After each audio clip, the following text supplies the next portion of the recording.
Good morning, everyone. You can see my sunburn is finally starting to go away. Today is our day after our Aldi's haul. If you haven't seen it, I'll link it in the eye in the sky. We are going to do food prep. I used to do this all the time when the kids were little and it was such a relief. And I'm starting to get back into it, but now that I'm working from home and homeschooling and taking care of the house, and Matt's working, and then he's got stuff that he has to do in the evenings, it's just so much more helpful to have things prepped, ready to go, and some meals just completely ready to just pull out of the freezer and throw into a crock pot or oven or whatever. So I'm going to take you step by step through our day and just bring you along as we do a family cooking day.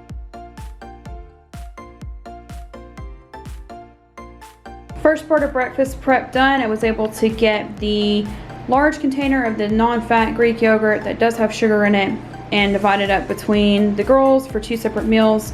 First letter of each name on there. We also added 5 blueberries to each one. I don't have a lot of small Tupperware containers to be able to prep everybody's breakfast and lunch every day, but that is the eventual goal without using a ton of plastic. I know this is plastic wrap, but like using a ton of zip blocks and things like that. So I will eventually get some smaller containers, but I also thought that these little teacups would be cute for just a good morning start. Next thing I'm gonna do is take some of these. I think I have 3 more of them, and I'm gonna fill them with their coconut chia granola, and then those will also be set aside in the dry goods pantry. While I'm doing all of this, Matt has made It is twice baked cauliflower.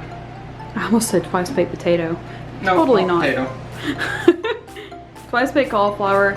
It's got the cauliflower and the other ingredients in it and cheese. He does amazing with this. It's a wonderful substitute for like our hash brown casserole while we're on keto. Going on in the kitchen right now, we have French toast sticks. Madeline has biscuits going.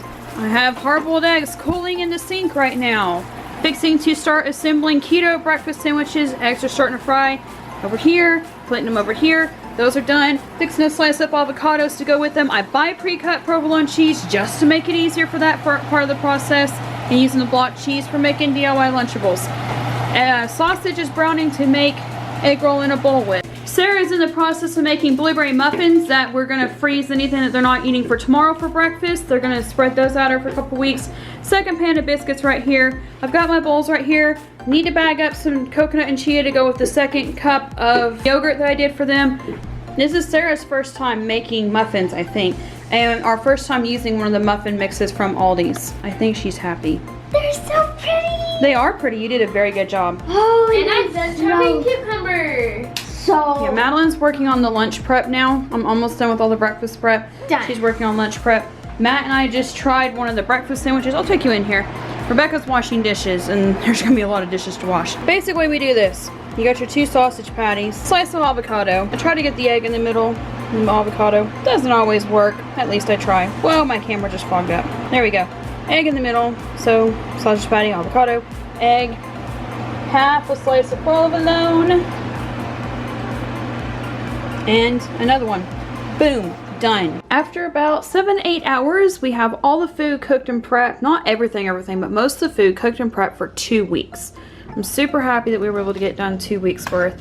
So I was gonna put it all on the table and just take a picture, but I'd rather just show you bit by bit. Although if I step away, hopefully the light adjusts. I'm gonna stand back here and do it because my camera keeps messing with the light from the freezer. So let's talk. In the freezer, there are biscuits for the girls, muffins in there, blueberry muffins for them, French toast. For lunches, we have some roll-ups, we have some peanut butter and jelly sandwiches, ham sandwiches, and chicken sandwiches. Dinners, that is the biggest part of what we did and the biggest part of doing it all because it's so hot here in the South in the summer. Ta-da! What I also did was the top shelf is mine and Matt's. The section over here is like basically his DIY bento boxes. I'm looking at getting him a bento box. I will, in the description below, tag some bento boxes that we're looking at on Amazon. It's under our affiliate links where you can also see what cameras we use and all that. This side is the bento boxes for me and extra cheese for both of us. This shelf is going to be for the girls. On this side, there's some breakfast items. There's a lunch one right there in front, but mostly breakfast items right here. The side, this part of the side in the back, they have some breakfast and lunch things mixed together. Breakfast or lunch there, and then breakfast there. The next shelf down, Sarah and Rebecca didn't finish their dinner, so they just put them in the fridge uncovered, but I'll probably cover it later, or I'm waiting to see if they want to finish it before bed before I do anything with it. I bought more eggs than I actually needed. I realized that I don't need as much eggs if I'm not doing egg cups, but I also went ahead and got them anyways. I may end up cooking them into like egg bowls or egg wraps and freezing them. I'll let you know if I do that or not. The chicken tenders right here up front are for dinner tomorrow night. We're gonna have chicken, broccoli, and rice. The rice cauliflower is there for us, and then the other kids' rice is on the dry shelf. The bowl right here is the ground sausage for the egg roll in a bowl. The coleslaw is right there in the drawer with salad. All of the vegetables already cut up and ready for snacking purposes. There is also, what am I looking at? I think that's cucumber. Then there's grapes, blueberries, more grapes, just 2 colors of peppers right there. The bottom one, I wanted to say, oh, that's the pork chops, because we're having pork chops Monday night, so I figured 2 days would be okay. That is all of our dairy, all of our heavy whipping cream that we use for coffee, and for making like, basically fat boosters for keto. Anyways, then we have all of our extra stuff on the door here. And then there's some non-keto food there, plus Matt's keto wings. This shelf has more of our frozen food. So let me go back to the list again real quick.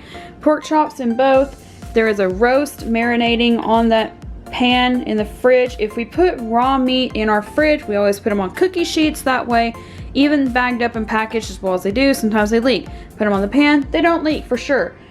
Chicken, we ended up with 4 Ziploc, gallon-sized Ziploc bags of just the rotisserie chicken. Madeline and Rebecca? Yeah, Madeline and Rebecca bagged that up, or tore that up for me while I was cooking the breakfast sandwiches. I'll get to that in a minute. The other 4 bags are, like, there's 1 bag here of the chicken tenderloin packs that you saw in our Aldi's haul. The other 3 are in here. We did 2 Ziplocs per pack of that we did, because we would not use a whole pack of that in one meal. Let's see, we did steaks for dinner tonight, so those are not in there. The pork loin is back behind there. It is frozen, and all I do is, I'm going to show you my dirty kitchen real quick. That's all the trash from the day. Behind there where the seasonings and stuff, where we were seasoning things earlier, like I said, it's dirty. I'm fixing to clean up from cooking all day. But we put the we use that roaster pan there. Some people call them, I don't remember what they call them anyways. But that we call it our roaster pan. We'll just literally thaw the pork loin on Friday night, put it on that shelf on a cookie sheet, and then on Sunday we'll put it in the roaster pan and we season it like our pork chops. Then that recipe will be up in the eye in the sky above. And then we also have the 2 pizzas, because next weekend is mine and Matt's off weekend. So I got real pizza for us this time, because every now and then I like to break it up and do a break from the keto pizzas. Also in here, I can go ahead and close this, but also in here is this top shelf right here. Those are the keto breakfast sandwiches I did with the sausage, the eggs, the avocado, and the provolone cheese. Then the kids' biscuits are right beside it. The basic goal of this was to make it to where now that the kids are older, they can get in the fridge and freezer by themselves, so I can let them get it in, get the item that they want, and pull them out. I did label the yogurt to make sure each of them got 2 yogurts each, but the rest of it, it's pretty much, they should know what they did and didn't have. Spaghetti squash right here on top to go with Alfredo on Thursday. What else is in here? This may get dark because my camera does not like this light. Those are roll-ups and the kids' blueberry muffins. And, oh, so what we did was we froze half the sandwich. There were 12 of those Hawaiian rolls. 3 chicken went in here, 3 went in the fridge, 2 or 3 ham went in here, and then 3 ham went in the fridge. So that way we have enough for next week as well. All right, so I look like a hot mess, but 7-8 hours of cooking. Now that sounds like a lot. Yes, it took a whole Saturday of just cooking, but it's my peace of mind of going into September is such a busy month for us. We don't take vacations in September. We do like some staycations, but like just school and, you know, new school year for us. And there's like a lot of local day stuff we can do. September is just so busy for us. So it's nice to know that we're going to go into September with 2 weeks of meals already cooked, prepped, pull it out as we need it, heat it up, and we're good to go. And it's not going to heat up our whole kitchen. So, you know, one day heating it up, dirtying. We dirtied one 9x13 all day. We took pork chops out, put chicken in, and the little bit of pork chop grease that was in the bottom of it actually helped the chicken not to stick, and it gave it some good flavor because we kind of sampled a little bit here and there today. So that's how we did it. Thank you so much for watching, and we will see you next time.